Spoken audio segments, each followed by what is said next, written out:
Out with ducks, it's Simon here. Welcome back to the Hermit's Cave. So, as I mentioned when I did my live yesterday, I said I would come on in the week and show you the only deck that I've purchased since going away, really. And it's the Tildwick Tarot. Now, there's a funny story around this because I've known about the Tildwick Tarot since I first stumbled across YouTube, because this was a deck that was first released in 2013, so we're talking 8 years ago now. It was released, the creator was Neil Lovell, who sadly passed away in 2018, and his brother Joe has re-released this second edition. And like the first edition, I believe there's only 2,000 copies. Now, the first edition went out of print by the time I kind of got to know about it. But it's really strange because it was a deck that I had absolutely no interest in at all. The aesthetic didn't appeal to me.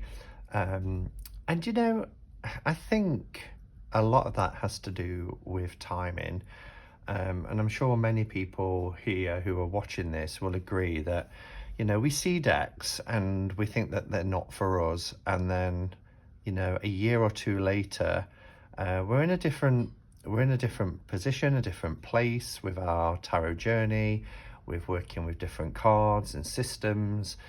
And maybe at the time, I just, for whatever reason, didn't connect. I thought the artwork was quite busy and I thought I would struggle to read it. But when I heard that it was back again, in fact, I watched Sandra at the Whispering Well do a walkthrough of this deck, and I was like, I think I remember commenting saying, I really didn't think that this deck was for me, but now I'm not so sure. So again, I started to watch a few walkthroughs, and I came across Sarah's channel at Sunset Bow, who loves this deck, and did a side-by-side with the first and the second edition. And I remember thinking, actually, the second edition is even more beautiful. So I decided, because I'm trying to only buy perhaps one deck a month, because, you know, I've got lots of tarot decks, and I'm only kind of bringing in now, for the ones I buy anyway, I'm only bringing in decks into my collection that are quite unique and different, and this one certainly ticks those boxes.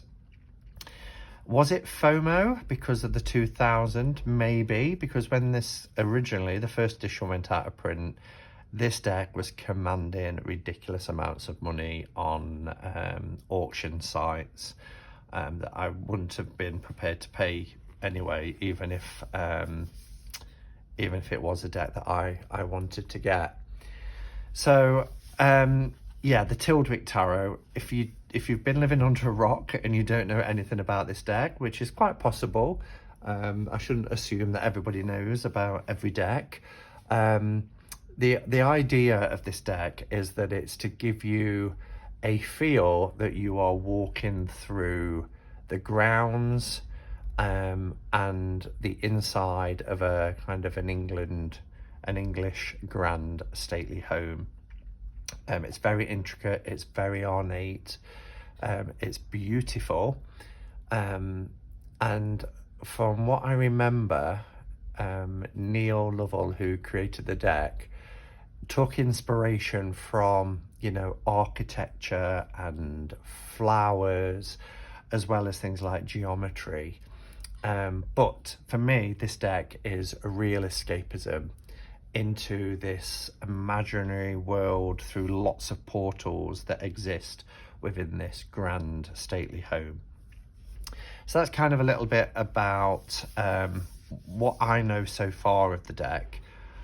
You've just seen me break the seal, so I haven't ever had this deck in my hands. I've not seen anybody else's copies when I've been and visited. This gilding is beautiful. It was like a yellow gold on the first edition, And here we have this kind of copper rose gold gilding, which is absolutely stunning, really stunning. I don't think I've got any decks that has that kind of luxurious feel to it, because it really does feel like luxury. So let's just take the plastic band off. So the box is a 2-part sturdy box, nice and compact.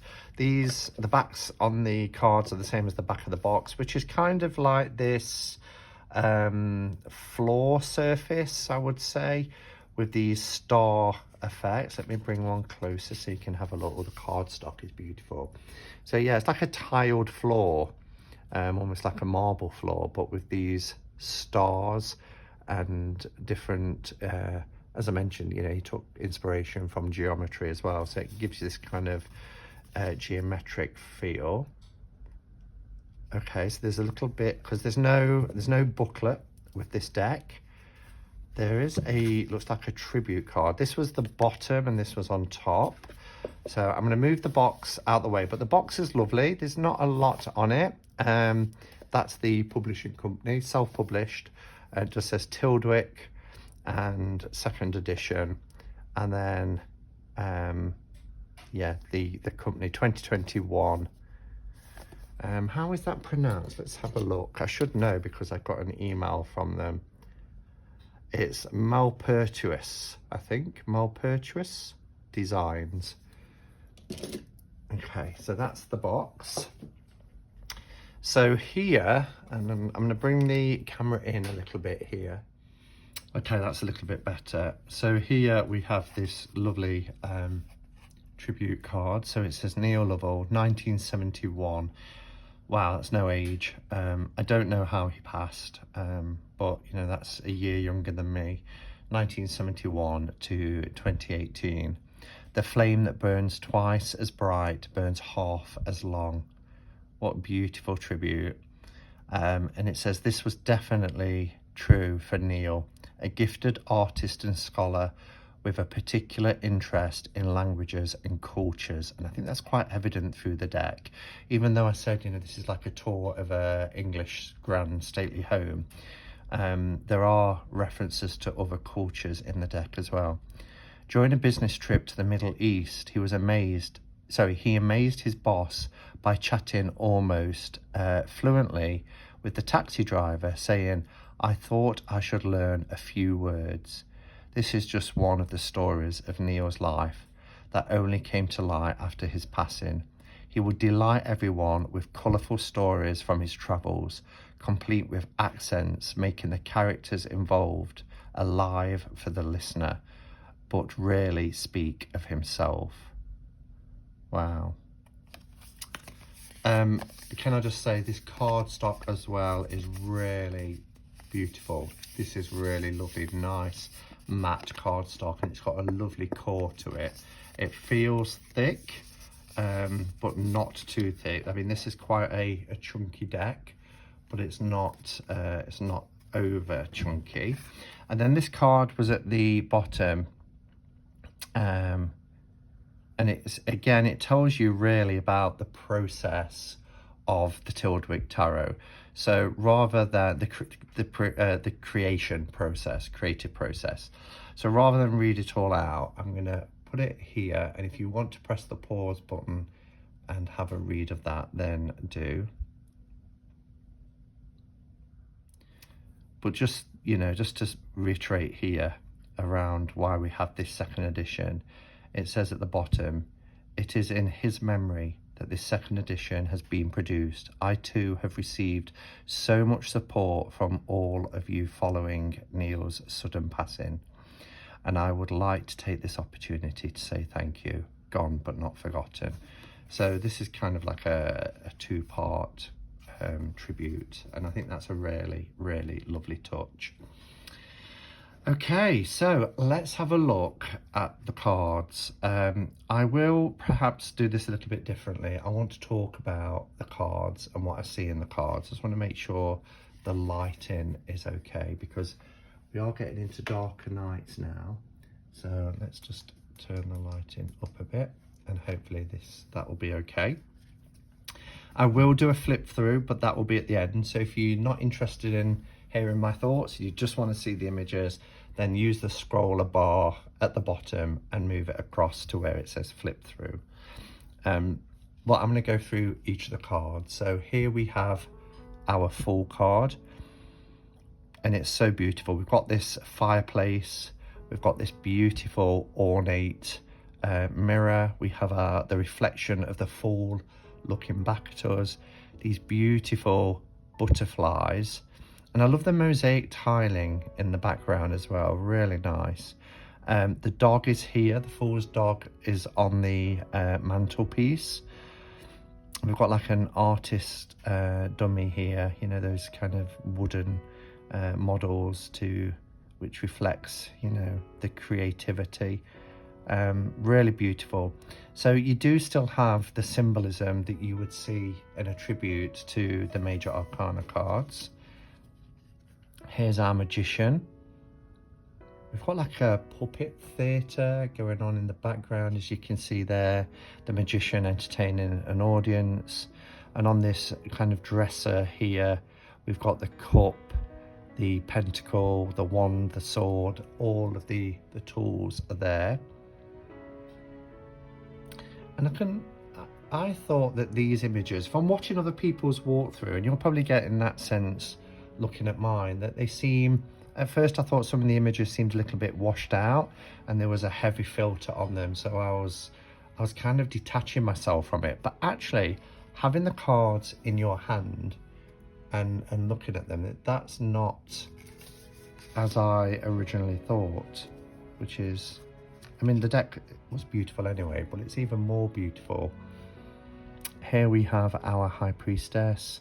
We have the two columns here in the kind of the guise of candles. Actually, one is actually lighter than the other when it comes to the candle holder. This is a beautiful, almost like an Egyptian type priestess here. The Empress is outdoors, which I'm pleased about because, you know, she's Gaia, she's our Mother Earth, the Empress, one with nature. And we've got these beautiful trees in the background. We have our High Priestess here in the middle, these beautiful pillows and walls. This looks like she's stood in perhaps in front of a fountain or some sort of attraction. What do they call them? You know, like a centerpiece of a garden, like a monument. The Emperor, we've got a bust of this kind of almost like a Roman Emperor type figure, and then we've got the globes. Yeah, this is pretty cool. I love the bookcases behind this desk as well, this beautiful desk. So this is like the study part of this mansion that we're exploring. Interestingly, the Hierophant is called the Pope, which is more of a nod to the old Marseille style decks. This looks like this could be a chapel in the grounds of the stately home. I love the crown on top of the throne. Really beautiful.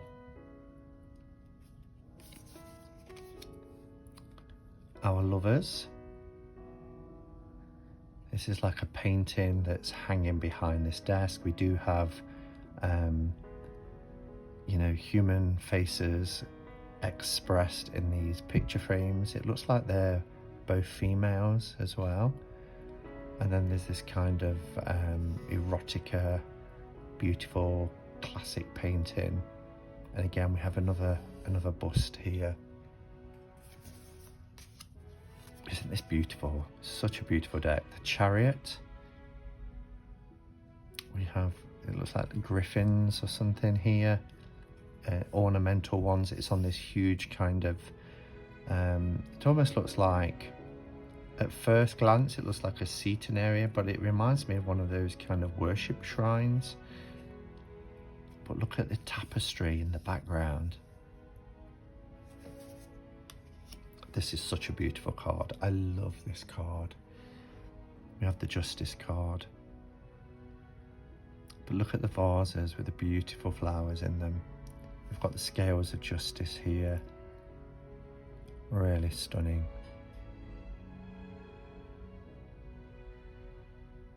Beautiful. Our Hermit. The Hermit looks like it's down underground in the cellar part. We've got the Hermit's lantern here, not giving off much light.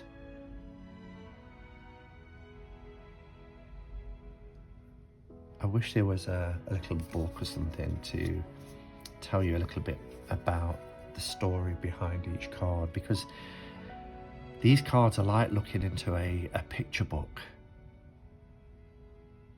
And they are portals. The Wheel of Fortune is really interesting. We've got this fountain.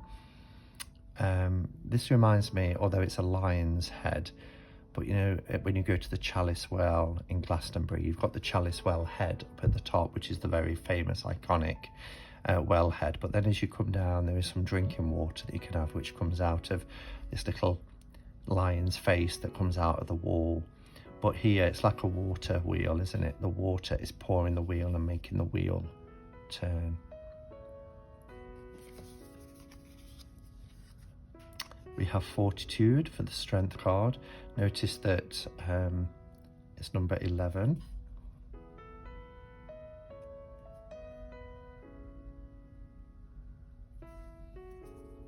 Wow, love the Hanged Man. Really beautiful. I love the sun behind him, you know, that sort of radiance that comes from the Hangman. He's not in distress or despair or in peril in any way. He's actually very almost enlightened by his new perspective on things.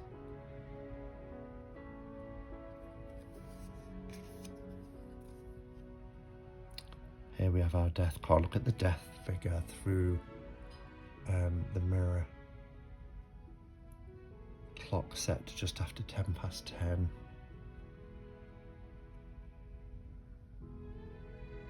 Wow, and the figures underneath as he charges through with his sickle.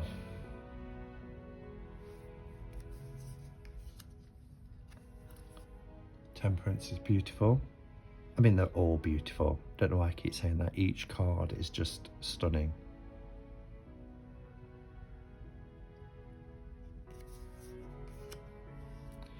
Here we have the Devil. Now I love this card. This is really intriguing.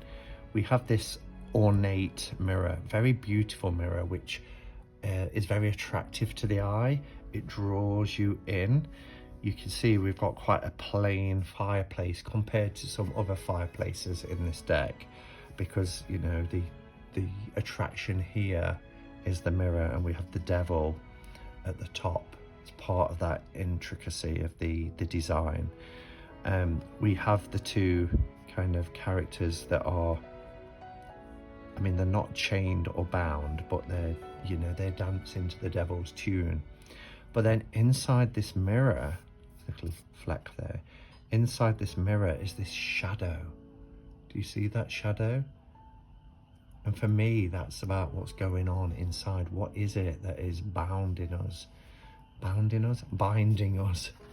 keeping us bound and enslaved? What is it that we need to work on to really set ourselves free? The Tower.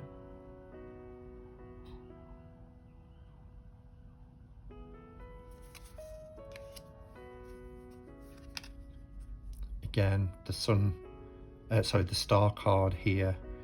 You know, you have got this the star shape here, and again, one of these kind of water fountain features that's trickling water into this vessel. And then there's water spilling down here as well, but that's giving life and sustenance to these flowers below. Such a beautiful Star card. The Moon. And again, everything is here, isn't it? You know, we've got the moon here. We've got the crayfish below. We've got the two towers. It is wonderful.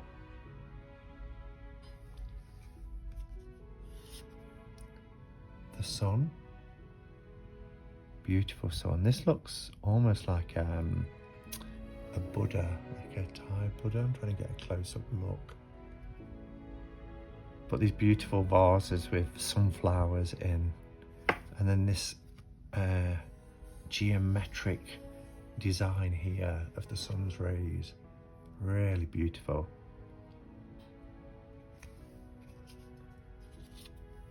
Here we have the Judgment card. Look at the scene above as well. And then we have the Angel of Judgment in the center. And again, you know, there's lots of different cultures being referenced throughout the deck. And then we have our World card, which is stunning. Such abundance and opulence. This is real escapism, isn't it? You know, you really get a sense that you're walking through this beautiful, beautiful mansion and looking into these different portals. Okay, so our miners. Again, this is a bit like the backs, but we've got this kind of design on the floor. It's like a tiled floor that you're starting out on. Maybe you just walked through the doorway into this mansion. You know, you have these grand designs in the entranceway, in the hallways to these stately homes. We have the Two of Coins. So we're using coins. We are sticking with kind of Marseille, but you do get this, rather than it being pips, it's pippish, but here you're getting that sense of balance. So I think this would be a good deck for, you know, whatever system you're used to working with. I think this will be a good one. Three of Coins. I'll go a little bit quicker through the miners.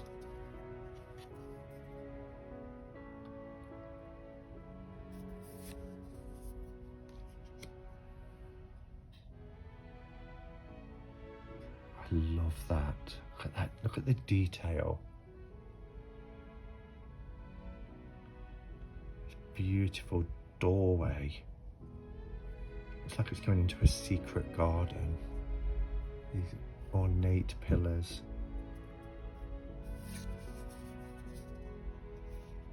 Again, we get this garden, this kind of fountain here. Remember, this is the earth suit, so you do get a sense of being out in the grounds and outbuildings.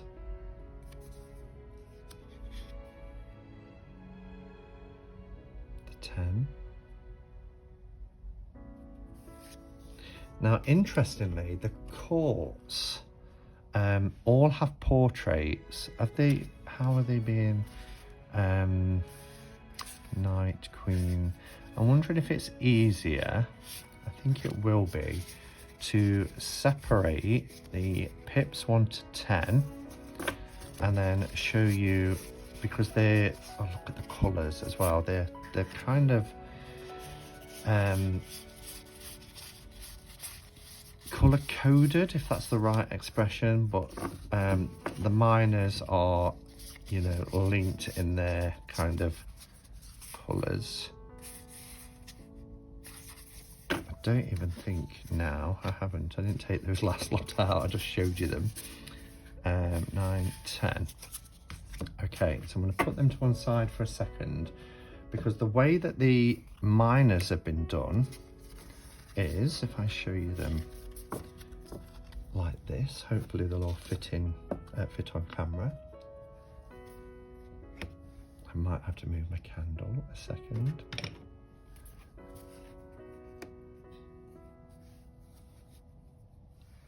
Okay, the only problem with doing it like this is the light. is going to get in the way, so I may need to just move the light a little bit. Try not to knock the camera too much. I'll hold this one up so you can see it a little bit better. So each of the courts have a portrait representing the court in question. So these are the pages, obviously. Now the pages are all archways, as you can see here. These beautiful ornate archways. Really beautiful. And then what have we got here? That's our mages, so I'll pop them there. The knights are fireplaces, again with the portrait in the middle. We've got these beautiful fireplaces.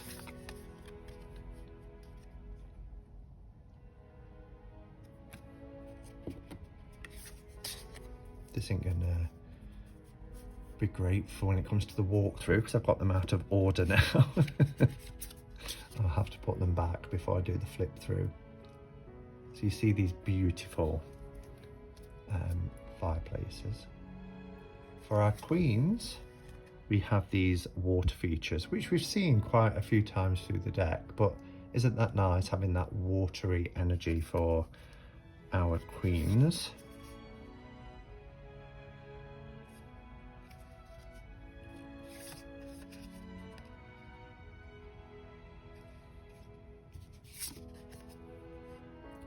That's beautiful, really beautiful card.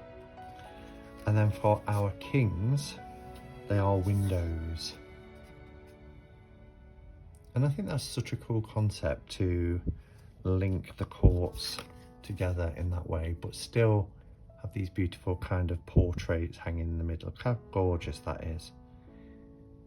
Oh, such a beautiful, beautiful deck.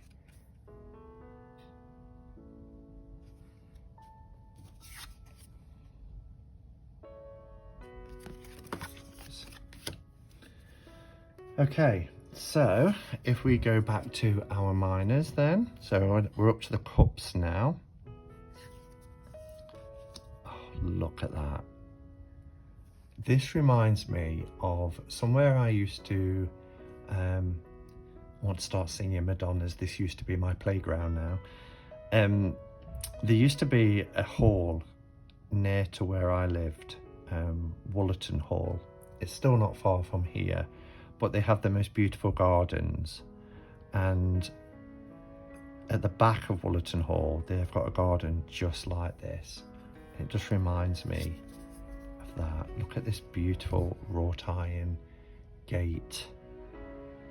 This reminds me of Taplow Court, the Buddhist centre, Nichiren Buddhist centre in Taplow and Maidenhead. They've got these beautiful gates that you walk through or drive through, and then the mansion is in the background. Stunning.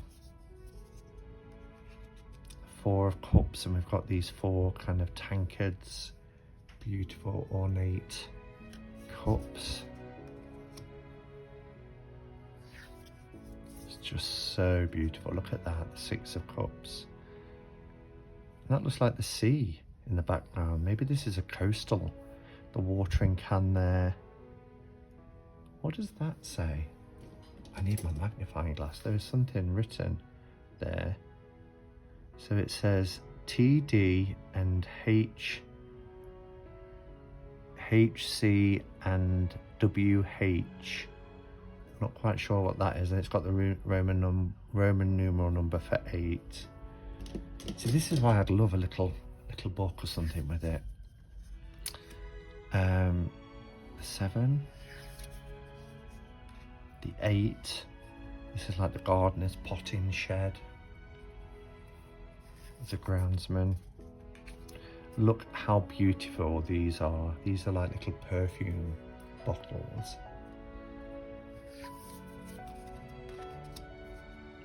10.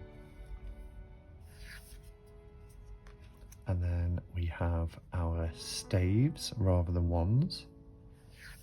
Look how the colours change now to this kind of rusty, orangey browns. Really beautiful. This could perhaps be the servants' quarters.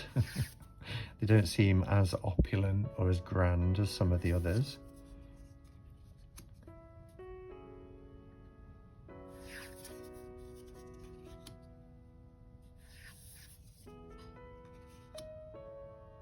Toy soldiers.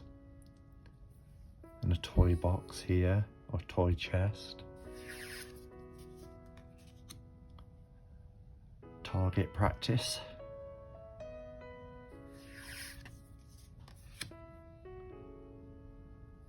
This deck has such a luxurious feel to it, not just because of the beautiful artwork, although that is luxury. The feel of the cards, the gilding. Look at how stunning this image is. Oh, isn't that beautiful? We're into our swords now.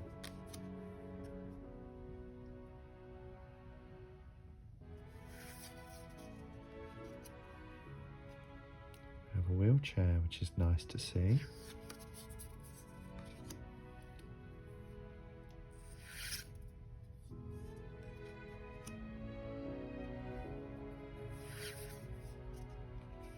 Oh wow, a little beetle. Some deeds or something being written up. That's interesting, the barbed wire on the wall. When you think of the 8 of swords, you know, and that feeling of being trapped and needing an escape. And here's this barbed wire, which is very often to keep people out of places, not to keep people in, but it's still that sense of, you know, the barrier of the wall, but then the additional barrier and blockage of the barbed wire for either us being able to enter or to escape. The 9 of swords. Now this is a cell, isn't it? Look at the window high up here and the anguish that this person is experiencing.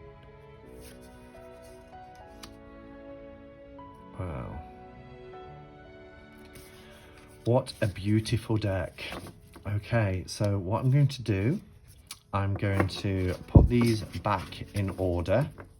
I'm going to do a flip through for those people who've just come to see the cards. And I'll finish with the flip through because I've said, I think, all that I want to say, other than I'm really, really pleased that I bought this deck, that I took the plunge and that I got it before it disappears again. And who knows if it'll ever be back for a third iteration. But it's just really interesting, isn't it? As I said at the beginning, how sometimes we think we're not drawn to a particular aesthetic or a particular kind of style or system, only to find a few years down the line that our tastes change. But that's a metaphor for life, isn't it? That's what it's about.